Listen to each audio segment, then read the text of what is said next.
p.m. So for those of you that have joined us on time, I think Sheila was the first one. Thank you, thank you, thank you. For those of you who don't know who I am, my name is Terry Wells and I'm with the Beautiful Gates. And thank you for joining us for the Beautiful Gates Being a Woman online breast cancer support group.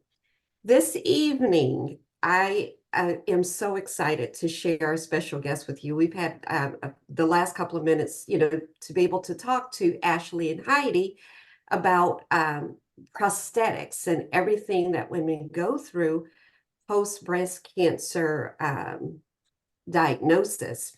So without getting into the weeds, I'm going to go ahead and introduce them because they have so much information to share. So first off, we have Ashleigh Russell, and you Hi. will see Ashleigh is sitting in her boutique, which is called a New Dawn Mastectomy Boutique. Ashleigh is a certified mastectomy fitter. Did I get that right? Yes, you got Perfect. Perfect. And we also have Heidi Pederson, who is a wonderful account manager for Amoena. So I am going to turn it over to Heidi because she has a lot of the educational pieces. If you have questions, feel free to raise your hand or unmute so that they can answer your questions. The one thing that Ms. Pamela wants to make sure is that all of your questions regarding mastectomy and prosthetics are answered this evening. Heidi, the floor is yours. Well, thank you. Thank you so much. And I appreciate being welcomed into your support group and your inner circle here. I am an account manager. That just is kind of a simple term for I go around a certain to a certain amount of accounts. I cover the state of Florida, and I work with lovely women like Ashleigh at their own businesses and really try to be a good partner with them on showing them the most innovative products, the newest things on the market, changes in trends, kind of working with them at the local level, doing things like this and partnering with her and speaking at support groups and doing certain different marketing pieces with doctors' offices and community events. So I've been with Amoena. Amoena is a breast care company that manufactures. Our number one thing that we manufacture is silicone breast prosthesis that can be worn after any type of surgery that you have during a diagnosis of breast cancer, regardless of what type of surgery you choose to do. Our breast forms are all created in Robling, Germany. So we do have the CE trademark for a medical device that is the standard for the European medical device, which is quite a bit higher than the US standard. So it's a very high quality product, and it's such a wonderful manufacturing process that our beautiful manufacturing facility over in Robling, Germany is in the middle. It's very wild when you go there because it's in the middle of a residential area where you would think of most plants or manufacturing plants in industrial parts of the world, and especially in the US. Ours is just in the middle of a neighborhood in a small little town because there's nothing toxic about any of the manufacturing of our silicone breast prosthesis. So it's always just good to know that it's a environmentally friendly product as well. That was always kind of amazing to me because you would think that plastics and silicones and everything would be maybe not healthy, but because you hear about that. But when it's a whole different process when you're not putting it in your body and you're wearing a prosthesis externally. So that's the main thing that we manufacture at Amoena. We've been manufacturing breast prosthesis since 1975. So there's been a lot of innovation, a lot of technology, a lot of learning, and a lot of new techniques that have come along to make silicone lighter, softer, cooler, all of those things that if you've been a survivor for a long time, you might think that, there always have been hot and heavy, or you may have heard that from other women that say, I don't like wearing a prosthesis because of this.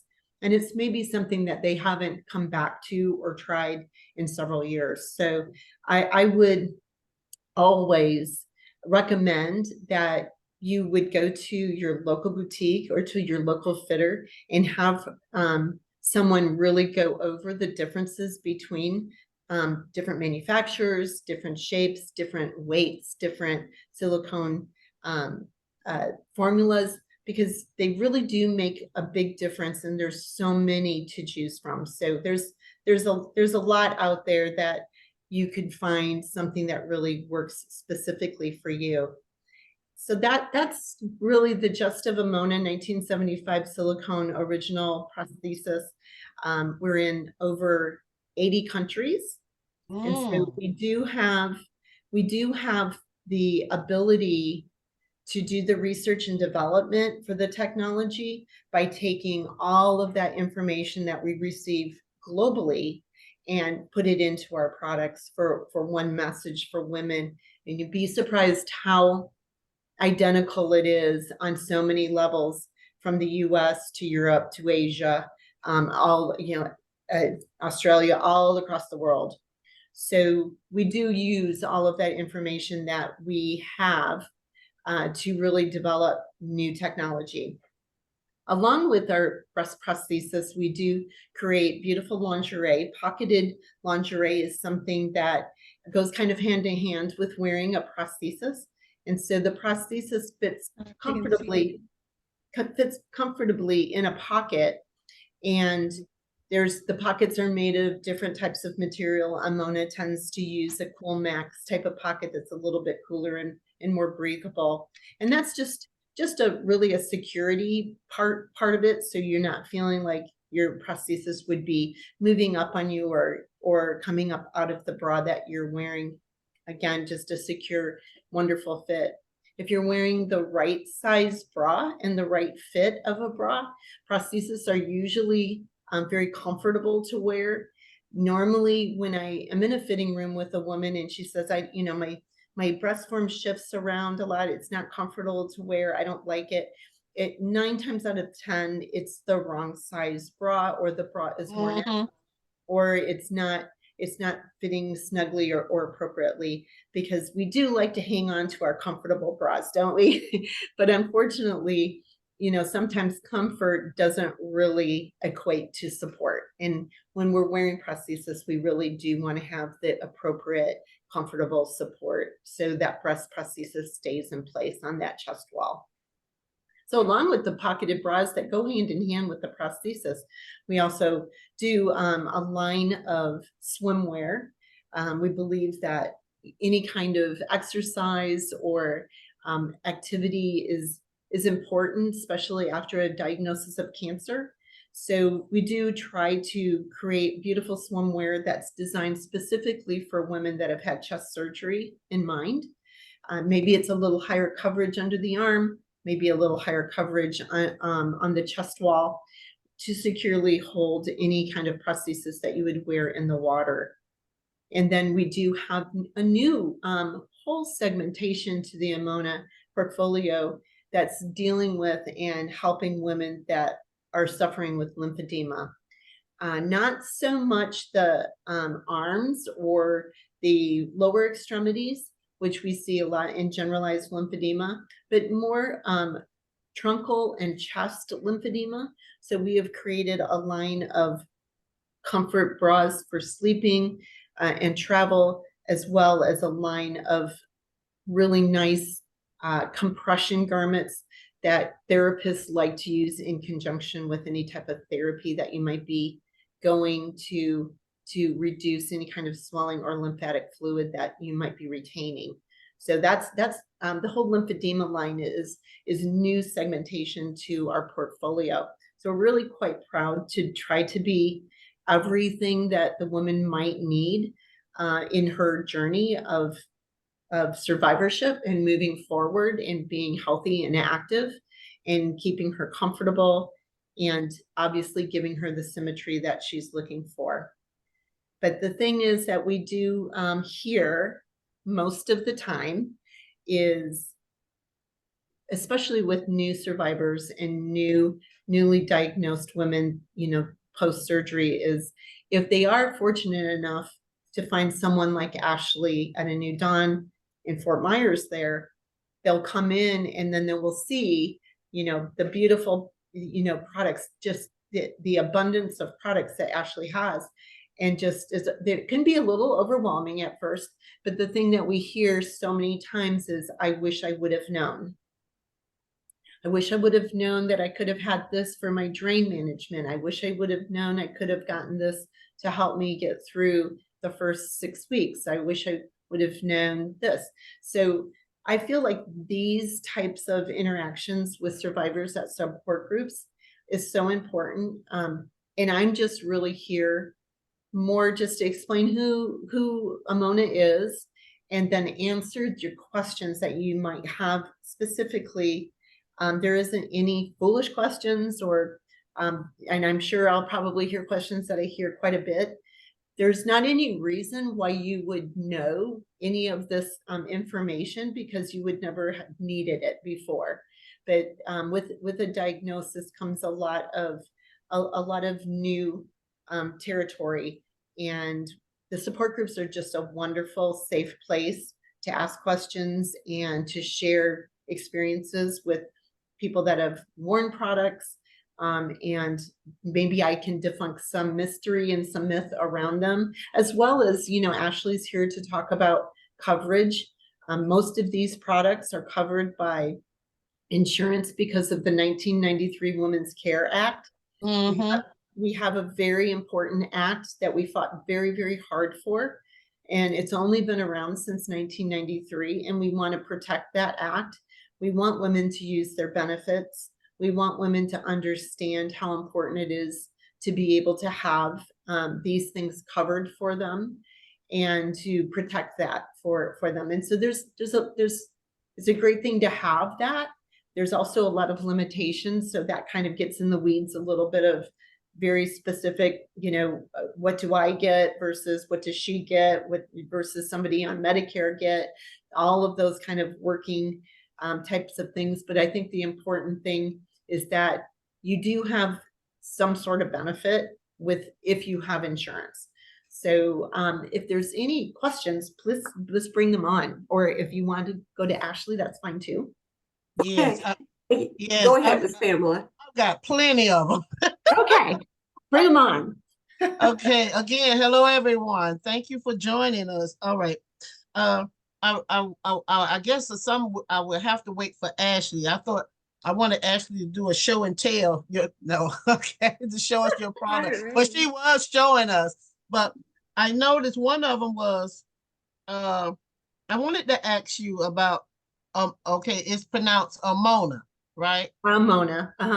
If you're in Amoena. Europe, it's Amoena. It's Amoena in Europe, and in the US we say Amoena. Okay. All right. I was just wondering, okay, because my organization, we're a nonprofit organization, and we provide a lot of services and resources to the uninsured. But but once they're diagnosed, they are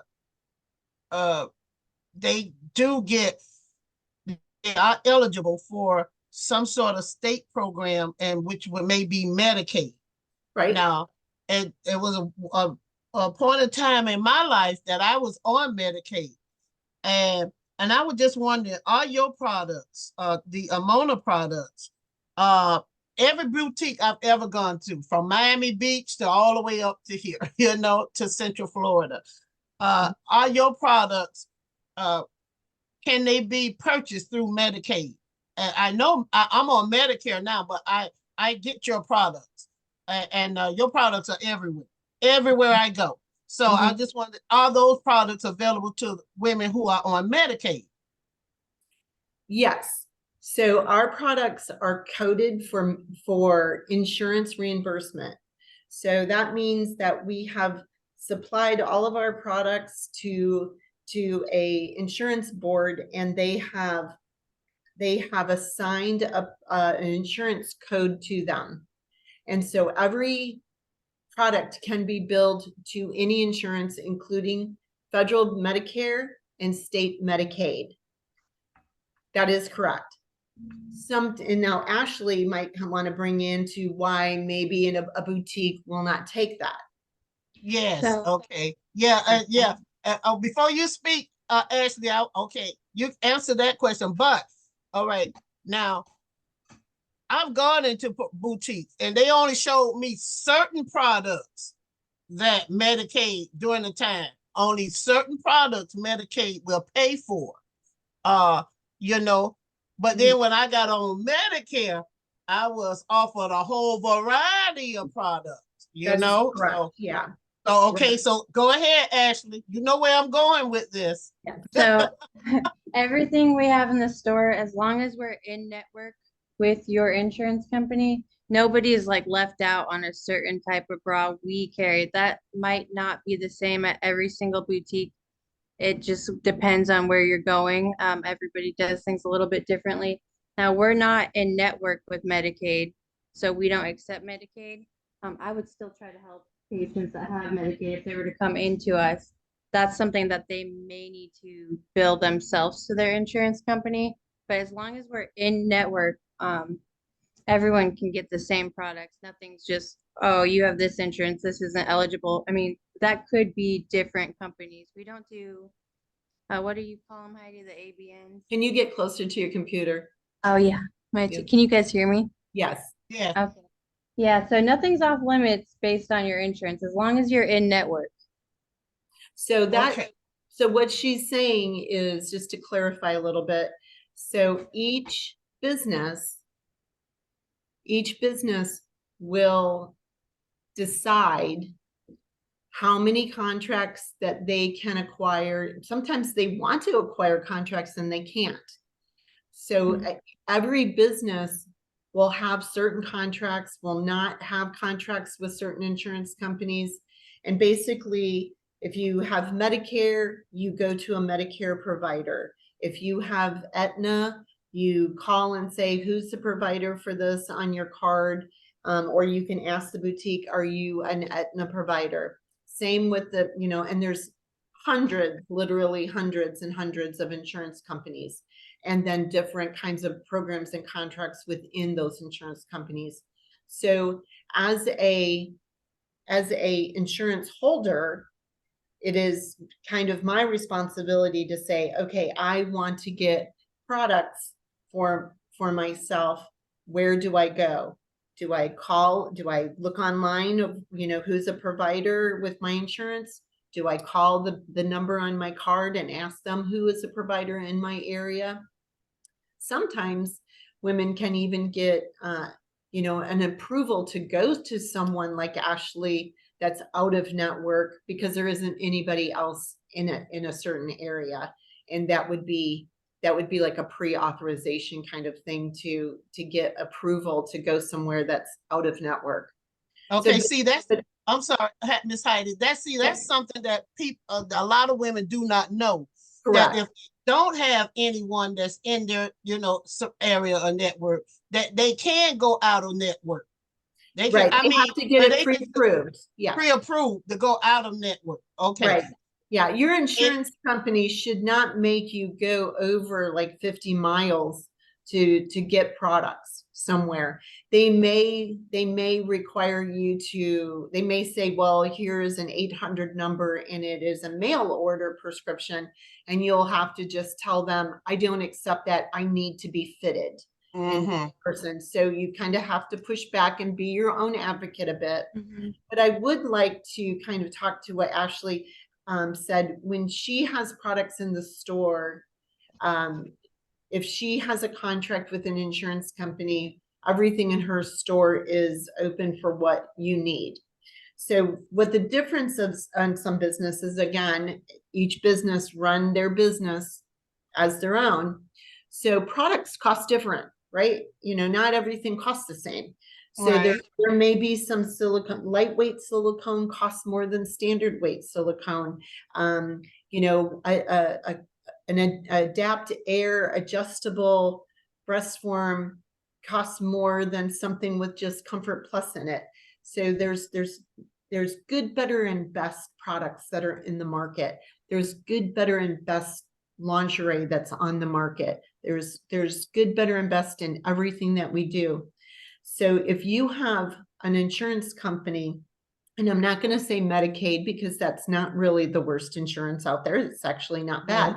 You know, if you have a very low paying insurance, something that really, so this is where they get you. The 1993 Women's Care Act says you have to, the insurance companies have to pay for this, but they don't tell them how much they have to pay. Absolutely. You might have an insurance company that actually only pays $15 for a bra. Wow. Yeah. So now you have a business that has to purchase bras, and the average sale price starts at about $40 for a pocketed bra. All right. And you want that bra, but your insurance company is only willing to reimburse $15 for it. So obviously you can't expect that business owner to lose $35 or $25. I do girl math. Don't ask me to do math. But does that make sense? So yes, that does. Sometimes your insurance, yes, it has coverage, but it's not going to buy you possibly what you really want. So if a person is in contract with that insurance company, they can't take money from you. You have to just buy something on your own. They can't sell you a $40 bra and only get $15 and let you pay the difference. Those kind of days are over unless they've negotiated that with the insurance company. We can't just do, can I just pay the difference? Insurance companies don't like that. There's not really a way to follow the money. And then now we're getting into like insurance fraud. So that kind of is in the weeds a little bit, but just to kind of understand, if you have an insurance that only pays a very small amount for something, it's probably going to limit you on what your insurance will get you. You can buy whatever you want if you have, the means to do so. If you're only dealing with your insurance company, you are going to be limited to what your insurance pays. Okay, so be everything. Thank Medicare, you. Medicare is the Cadillac. So Medicare, if you have straight Medicare, not the HMO, not the, like, if you sell off your Medicare and go into something different, if you have straight Medicare, you've got the Cadillac and you can really get allowed to get what you really want. Thank you for explaining it to me, because again, I provide services to a lot of women who do not have insurance. And to know, and then when they do have insurance, it's good to know that, because see, I'm a 23-year survivor. Wow. And so when I was getting prosthetics, you were right.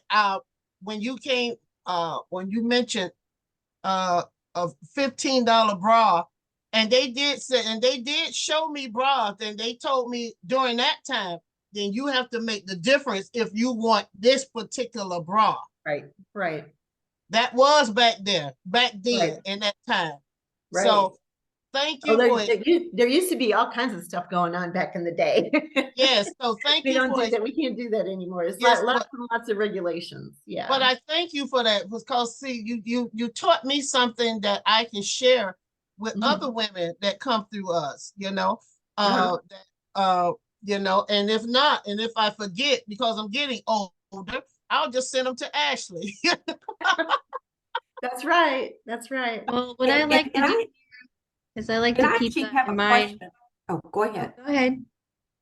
No, go ahead. Well, what I like to keep in mind when I'm ordering product for the store is that not all insurances pay that great. I don't want to be a place where you are limited, like, oh, you can't have this bra. Sorry that you like it, your insurance. I try to keep it kind of like in a budget so everyone, like, anything you see in here, you can take. But again, not every boutique does the same thing. Okay. But what's the question? I'm sorry. Yeah, so earlier, Heidi, you were talking about women may not know what they're eligible for. So can you and Ashleigh talk about if from the time that someone is diagnosed and they're in the recovery period, at what point should they seek, if they want to, a prosthetic? Like, what does that process look like? Why don't you take that, Ashley? That's Okay, so typically we tell patients to wait about 4 to 6 weeks after surgery, maybe closer to 6, to make sure there's no swelling or anything like that. They would call us and typically let us know that they're interested. We take down their information, verify their insurance, work with them, getting their paperwork back from their doctors. Um, Generally, most women are eligible for 6 bras a year, and then a prosthesis every 2, and a leisure prosthesis every 6 months, and then the nipple adhesives. So we kind of just verify their insurance and let them know everything they're eligible for. That way, when they come in, we show them everything and they get to decide. Okay. yeah. Wait. So I think ideally it would be wonderful in a perfect world that when a woman is diagnosed, a consultation with someone like Ashleigh prior to surgery would be the best. Mm-hmm. Ashleigh could actually see what size she is, what type of bras that she likes to wear, talk about who she is prior to surgery, possibly get her in some sort of post-op garment that she can take home from the hospital, or even compression garments to help her heal better. Kind of go over all of those options. And usually, in every surgery and every woman and every diagnosis is different. But, once things progress and we know that like her treatment plan is going to be finished, we know that 4 to 6 weeks, she's usually healed enough to come in for her first fitting. But, you might have surgery and then you're going to have a long treatment plan of chemotherapy. So that's a different story that Ashleigh's going to go down that road where, maybe she would prefer not to be completely fit with the silicone form. Maybe she prefers just to have a lightweight foam leisure form during that chemotherapy time. She might gain weight, she might lose weight. There might be a lot of fluctuations, and she doesn't really need what like we would consider like her permanent prosthesis or her solid fitting that she has to kind of live with for a couple of years until she's kind of finished with her treatment plan. But Ashleigh could certainly set her up with comfort bras and garments to get her through that period, however long that's going to be. So, prior to surgery would be excellent. I don't know how much you actually see that, Ashleigh, but that would be the ultimate goal for all women. Just like you go in, you get diagnosed, you have a consultation with a surgeon, you have a consultation with a plastic surgeon. There's really a need to be able to have a consultation with a fitter as well. So a woman goes into making some of the choices that she's able to make with a little bit more education. And we don't hear so much of that. I wish I would have known. Does that make sense? But that's not, that's all of us having just to go back to surgeons and say, you should really allow people to go talk to her before surgery, and I mean, it's really got to come from survivors telling surgeons this is needed. I was just thinking when my breast was removed, how traumatic that was for me. Yeah. That's very traumatic. And I would just sit back thinking about it, and I didn't get, the plastic surgeon came in and because they come in and say, okay, we can do this and that, but it's almost like I wasn't allowed to mourn, what has just happened to me. Let me mourn. I want, it's my right. Let me, if I want to wail and cry, that was a part of me. and I remember that I wasn't ready. I wasn't ready. I wasn't ready for anything. I wasn't ready for a bra, whatever. I just wasn't ready. So a lot of women are still trying to Process. process this thing, Yes. And so when you I'm gonna take a moment. Y'all, if people ask Go ahead. questions. So Yeah. and so just to piggyback on that, because I understand what you're saying. So I think the important thing is that we don't want anyone to feel pressured to make decisions. We just want women to be able to understand what the options are, so she can, in her own time, make her own decisions. I do, we all have to understand that surgeons are surgeons. And if you go see a surgeon, your option is going to be surgery. Right. Absolutely. That's just the way it is. Like if you want therapy on your knee, you don't go to a knee surgeon, you go to a therapist. Because if you go to a knee surgeon, they're going to tell you need surgery. Yep, that's right. So you just have to, we have to be sisters in this and hold our own ground and say no when we're not ready, and know that, and be strong enough to be able to be our own advocate. There's no right or wrong answer for any particular person, but I don't like it when we try to go to surgeon's office and say, we would like to be a part of the conversation. And you'll have somebody like a nurse navigator say things like, they already have enough on their plate, I don't want to give them anything more. And I understand that, but why keep that information? Right. Let the woman decide whether she wants to go talk to Ashleigh before surgery or after surgery. Yeah. Let the woman decide whether she has time to do that or she just can't deal with that right now. And yes, everybody's emotions at that time of diagnosis are going to be unique and individual, and everybody deals with that a little bit differently.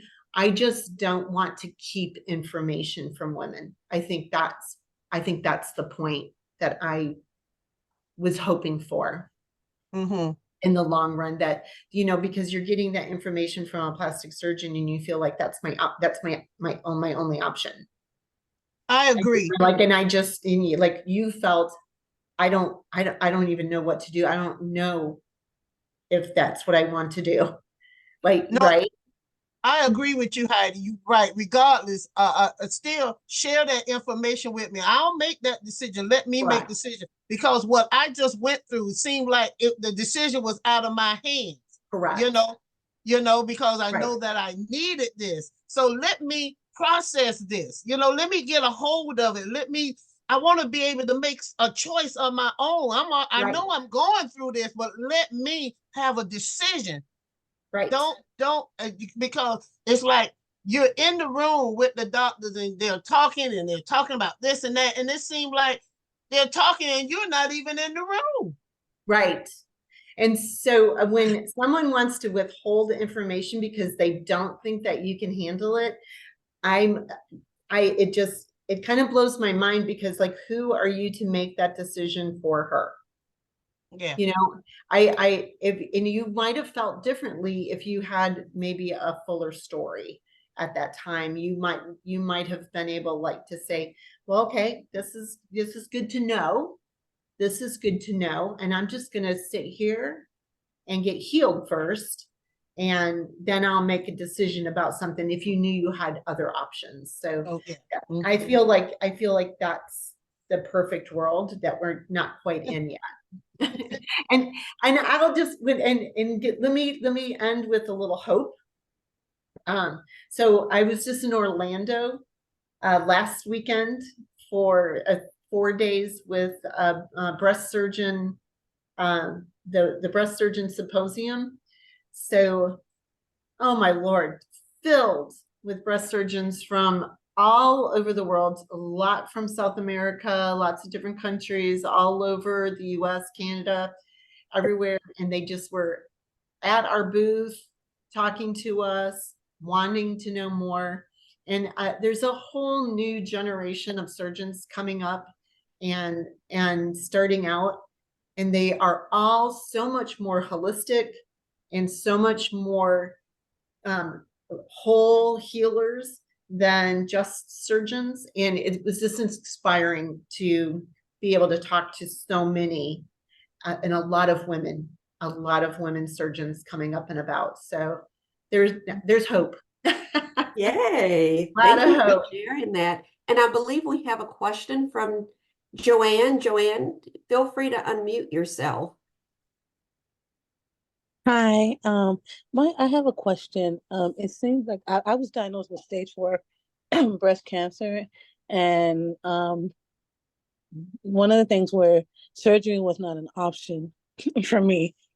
My question is, at some point, like when I go into remission, do anyone know that anyone that's been diagnosed with stage 4 at some point later on can later on have an option of surgery, or is it once they say it's not an option from the beginning, you can't do surgery because you're stage 4? I guess because the thing is the cancer already spread. So Joanne, when surgery you're was- talking about surgery, are you talking about plastic surgery? yeah, like removing the boobs. You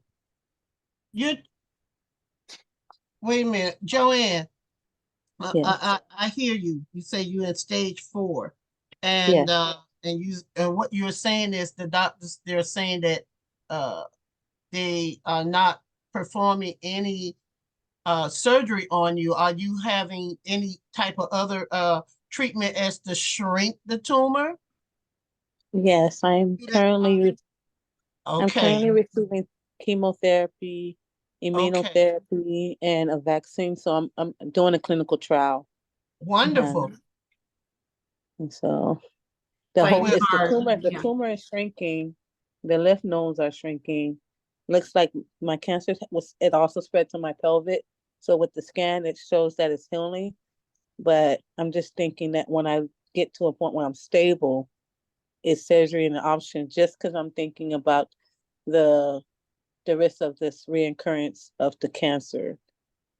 Are you are these questions that you have spoken with your doctor about? Yes, you initially in the beginning, and they didn't offer surgery for me.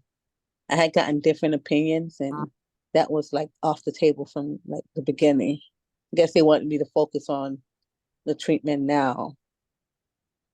Do you have anyone that's assisting you with navigating and you know like a navigator at the facility where you're being treated at? Do you have someone that's you know that's assisting you with? Yeah, I do. I have the research nurse. Okay. Are you I comfortable? pretty Are much you I pretty much comfortable? advocate for myself because I'm in the healthcare field, so I do ask a lot of my questions. It's just being stage 4, it seems that surgery is not something that they offer if you're diagnosed with stage 4 breast cancer, compared to if I was diagnosed with stage 1 or 2. So I just wanted to know if anyone ever was or know someone who was diagnosed with stage 4 and later on were able to get surgery. No, I know plenty of people with Yeah. stage 4 and metastatic cancer still living, baby. They still here. Years. Okay. Years. Yes. Okay. No. That's why I'm saying, do you have someone, you know what? A support group and some folks that you can call, and you call us anytime, you know, we'll put you with a buddy. Yes, You ma'am. know, come on now. Oh, I have lots of support. I have But lots of yeah, support. but trust me, Joanne, trust me. I know plenty of women who are even diagnosed with metastatic cancer, metastatic, and they've been here. Talisa, her name is Talisa. She's like an advocate, and she's been here for over 20 years. 20, had a baby. Her baby graduated from college a couple of weeks ago. You know? No. So Even after, even like, was it after the treatment she had a baby or was it before? it I'm was just kind of she curious. was no, she was died. She stopped her treatment just to have her baby. She Oh, was okay. pregnant. Yeah, she stopped it. So you know what? Regard you in stage 4, and then you said that you in the healthcare field. You know the worst patients are nurses and doctors. Mhm. You know that, Yeah, Joanne. They're yes, the I do. worst patients, No, you know what? I'm going to reach out to you, and I'm not gonna let you go. I'm a hold your hand. We got you. We Okay, got I'm you. curious Oh, because I'm 37 years old and I was 37. diagnosed with this triple negative stage 4 breast cancer last June. And at the time I was a caretaker and fortunately my mom passed away the same day that I found out about my diagnosis. So it was like I was focusing on my future and I never You saw this coming, you with the you Where are and still you, focus Joanne? on your future. You still focus on your future. You know what?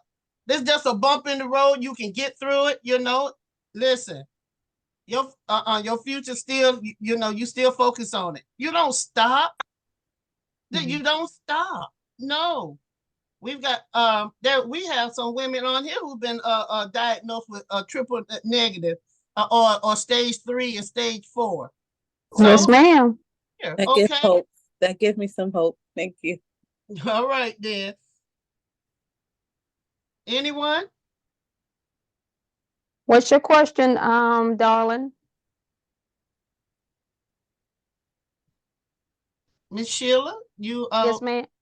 oh, okay. You have a question?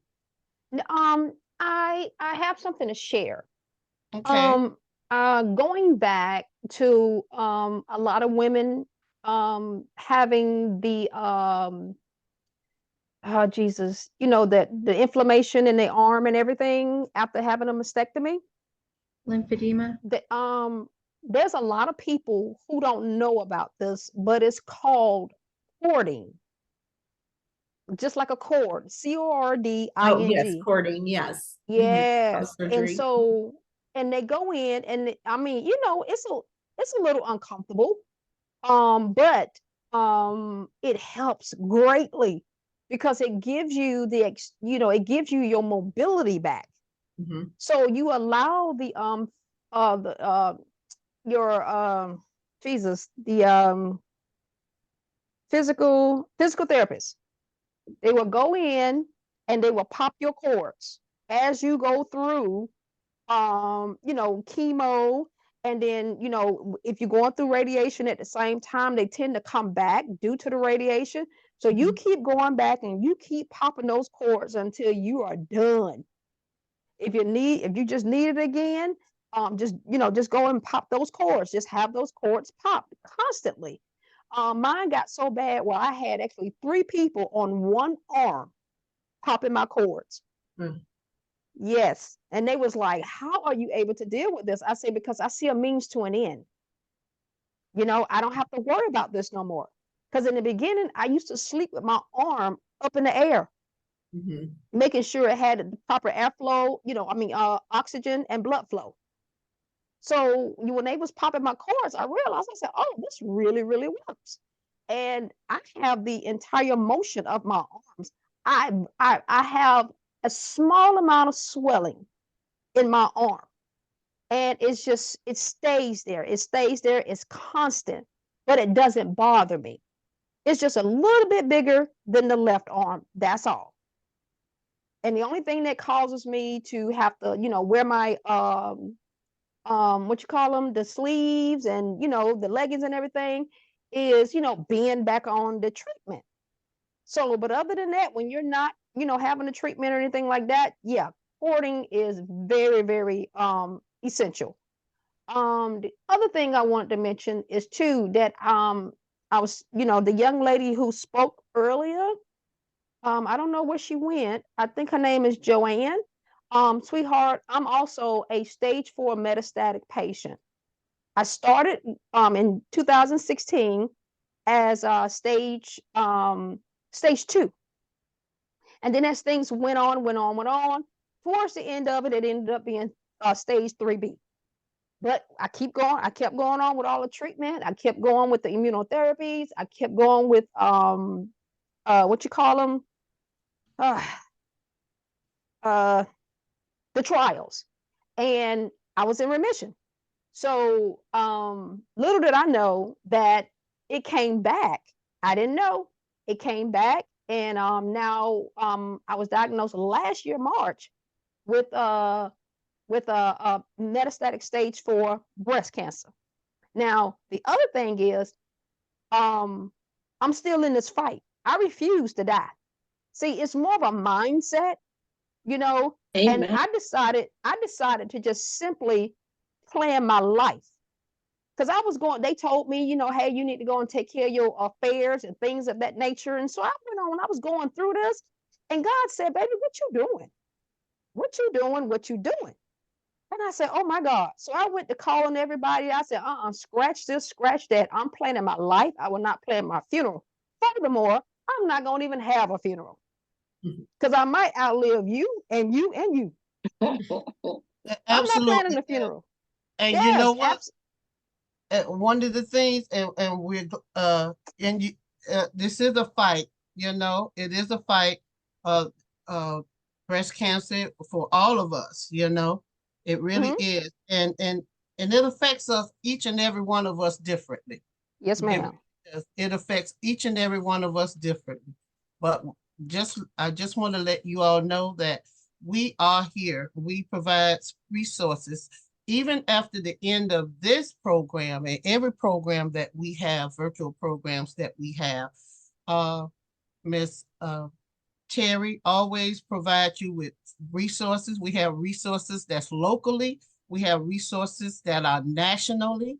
And you know, please take advantage of these resources. You know, yes, ma'am. Don't suffer in silence, you know. Please, there's, you know, folks, we care. If we didn't care, we wouldn't put these programs on, you know.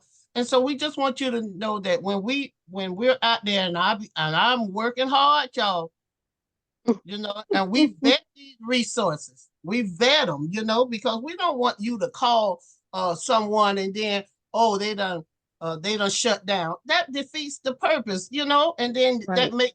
then you get all frustrated and then you start talking about me. Okay. Well, So I must admit, just want you yes, to know ma'am. that, you know, that they are available. Okay. So I've started a program myself under my nonprofit, and it is caregivers of cancer patients, not just breast cancer, but all cancer. And we're going out into the public next month on the 25th. And, you know, I've made all the arrangements. I put out the flyers, and I'm just waiting on people to respond, to register and things of that nature. So, you know, I've been calling people, seeking information so I can share. So if anybody has any information that you want to send me, please send it my way so I can, when I make up everybody's you know, welcome bags, I can put all this information in their bags. Not only my information, but everybody else's information. So if you have cards, you have flyers, it doesn't matter, whatever your merch is, I can share all this information. Sheila, we definitely Thank can you. provide you with that. We can do that. Okay. But we'll get back with you on that. How about that? Yes, ma'am. Okay. That's fine. That's fine. You guys share my number and my address. So yeah. We will definitely get back on to that. Okay. And I have Thank a you. Yes. question. I'm sorry. I have a question for Ashleigh. For those of you who are just joining for the first time, I am a stickler about time. So I want to make sure that I get this question answered. For someone who has never worn a prosthetic, Ashleigh, since you're there in your boutique, can you show us the different options that you Absolutely. have there? Let me go grab one that I'm missing. 1 second. Okay. just while she's going to grab one, there's one a new product, because I'm not shamed anymore, you know, so I go back to swimming. I went back to the water, y'all, and they have this prosthetic piece that you can swim in, and it's very lightweight. You don't feel like you got anything on, and I love it. Because before there was some prosthetic pieces, I'm telling you, when I get home, I just want to take it out and I just sling it out. You know, they were so heavy, but they're not like that anymore. So Ashley, I know Ashley got something she gonna show us. Yay! So they make the foam prosthesis. Heidi touched base a little bit on that earlier. This would be good for right after surgery when you're still healing. Some women just like to wear this in general. It's really not very heavy. You do want some weight to your prosthesis that you're wearing every day. It helps with your posture and your shoulder drop. So That's just realistically, like a satin little cover on it. So it's just yeah. a foam piece with satin soft cover. So it's very, when you think of post-operative, it's very easy to wear. Very comfortable though. And I have then, a question. yes. Ashleigh, do you have anything that actually support the port that we have? You know, the cancer patients that are still going through and have the port, because I have to find little cushion things and I have to tape them to my skin. And I just can't find that one thing that, you know, that I can put on and not, you know, disrupt my skin that's around my port. Heidi, do you have any recommendations for that? Because what I would have is for like drains and Yeah. seatbelt covers for after surgery. I don't know anything about the port. Yeah, we don't make anything to cover ports. Obviously, if you're going to be wearing lingerie or a bra, you want to make sure that the straps are either set wide enough or the straps are thin enough to not rub or irritate. You know, everybody's port is usually placed in you know, a little bit different area depending on how tall you are, how short you are. So it's just really important that your bra strap doesn't rub on it. So it's the style of bra that you pick more than trying to find something to cover it. If your bra's hitting your port, you need a different bra. Okay, see, that's the thing. I don't wear a bra at all. It got to the So is it point, your clothes that are rubbing on it? Is that what you're talking about? and not only that, it's just like it gets hit a lot because I've lost so much weight, so it's become very bony around that area. Yes, ma'am. And so it gets hit a lot. And I was like, is there something, you know, just a little padding that actually, you know, sticks, but don't disrupt the skin?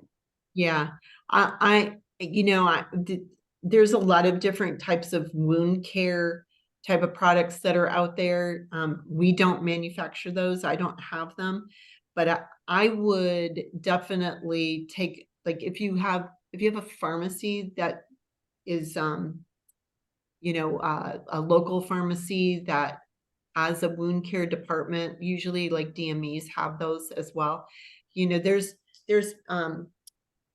clean padding that you could put on it and then cover it with like a Tegaderm clear kind of dressing. And Yes, that, ma'am. you know, that would stay on and it would stay dry during showers and stuff in between your treatments and everything. Obviously that wouldn't disrupt it, but it would give you a little bit of padding there. I mean, you'd have to kind of make your own kind of makeshift pad, I think. Yeah. But Okay. yeah, Okay. Yeah, you could go to your local DME and look in their bandaging section, and they would have foam that you can purchase, and you can cut the pieces of the foam, and you could get medical tape to tape it over. That would be something you could do. Yeah. Okay. Medical tape. Okay, because I used a white medical tape and it was just too sticky. So I have the blue. Yeah, you want like a Tegaderm is the name brand of it, and that's clear and it's breathable, but it's also water resistant, so you could wear it in the shower. So that's like a Tegaderm is what you would wear like over stitches or, you know, to keep it dry, but it's semi-permeable, so it breathes. It's not going to be cheap, for you to continue to use those type of things because they're kind of one and done, Mhm. you know, between your treatments. But that's something that I can, you know, tape is a little hard on the skin day after day after day. Yeah. Yes, ma'am. Okay. Thank you, guys. You're welcome. Thank you. Go ahead, Ashleigh, because Actually, I know with that the we're about problems. 5 minutes away, but I Okay. want to make sure that if anyone has any other questions, I know that we have a few other people on as well. So if you have any other questions while we have Ashleigh and Heidi here, please definitely ask. And then I will make sure that when I send out the email recap, that I have a link to Ashleigh's store as well, to her boutique, along with her contact information if you all have any questions directly for her. And for anyone that has would like to know how those prosthetic pieces are made, we have a video of Amoena. We put it on our website. Oh, nice, and nice. yes, we did. We put it on our website. Please go and watch that. Watch it. I'm telling you, how they make those products. It's so simple and very elegant. So please take a look. Take a look. They're all over. They're the best. They are the best. They're hand cut by women That's right. in Germany, hand finished with scissors, each and every one of them. And Heidi, I have a question for you as well, because I know that we have a few ladies on here that are not necessarily based in Florida. Mm-hmm. Can they purchase your products worldwide? Are there any countries where your products are not available, or how does, I mean, We are pretty much available everywhere. There might be a couple of hot spots in South America where it's difficult to find. But even our South America rep is stationed here out of Florida. The 80 countries. So I'm you know, we're pretty, you know, any current country we're pretty covered. So if you go on Amoena.com, it will list all of the distributing countries, USA being one of them, and you can go and click on any one of those specific countries. And there's store locators actually, you know, in the US, there's store locators, you know, in any country and then, you know, obviously different countries have different specific issues on how you get your products. Like in the UK, for instance, all products are distributed through hospitals. So it's just, it's very specific to the country. okay, great. So we'll yeah, include that. Amoena.com covers the whole world. Perfect. Yeah, and Ashleigh will drop ship anywhere in the US as well. Yeah, and to find like a boutique like me near you, they can use the store locator on Amoena. Yeah, on Amoena.com. Mhm. There's one last question. I know time is upon us. It went fast. Do you provide virtual appointments? Yes, I can. So what they would need to do is call our store phone to set it up with me, and we could absolutely do that. It is best to do an in-person appointment. So if I'm able to help somebody find a boutique that's near them that can help fit them, I would absolutely love to do that. If not, I will do a over the phone fitting. Right, because like Terry mentioned, we do have women that are on here that are not Florida based. They're from other countries, and we would love to make sure that they have access, you know, just for resources, you know, and you can provide that. Okay. Yes. Can I ask a question? Where is Ashley located, Ms. Pam? I am So- in Fort Myers, Florida. Oh, Fort Fort Myers. Oh, Mhm. okay. Yeah, and if Beautiful anyone Fort has Myers. any questions that we didn't get to touch on, or you think of anything later, you can call me at any time. And we'll be sure to include your contact information in the recap email as well. Awesome. Thank you. Okay, that's great, because I look for that, because I be trying to write everything down, and Lord mercy, I just can't do it. We'll take care of that. Does anyone else have any other questions before we wrap up? Anyone? Wait, what is this? Okay. Oh, okay. All right. I just want to say thank you to Dr. Lisa for joining us, Pastor Carolyn and Jeanette. You all, thank you all for returning and everything. And just so you all know, Pastor Carolyn Lewis, she has a nonprofit organization in Broward County, and she provides those prosthetic supplies at her organization. And we do donations and stuff. Because I get all those free, well, they're not free, but all those things. I can't wear 6 bras. You always get 1 or 2 that fits right, and then no, I can have 3 black bras, but that one bra, I know, Heidi. But that one, no, that's not the one. But anyway, we try to help other women. We try to help them. Okay, so go ahead, Terry. Close us out. All right. And well, Ms. Pamela, you actually led me to another question. Are there Okay. resources available for women that don't have insurance and don't have the financial resources to obtain a free prosthetic? Ashleigh, if you I think it depends on, I'm sure most areas do have places like for us, it would be the Cancer Alliance of Naples. There's places like that. I'm sure every city has something similar. Mhm. They do. Kind of just have to do your research to find them. Yeah, Okay. so the boutiques usually have some sort of connection for an angel closet or a not-for-profit in their area, or foundation money. Most hospitals do as well. So that's always a good, a good resource. But yeah, if you don't have insurance, they need to ask for sure. And so with that, we should, okay, hi. Okay. My time's up. Okay. Thank you so much. That was a perfect way to close. Because again, that's a question, and I'm sure some women have quite frequently. So Yeah. thank you for clarifying that, and we'll make sure on our end that we have a list of those resources. So Right. again, thank you, Ashleigh. Thank you, Heidi, especially Thank for you doing all. this on a 7 p.m. on a Thursday evening. Thank you.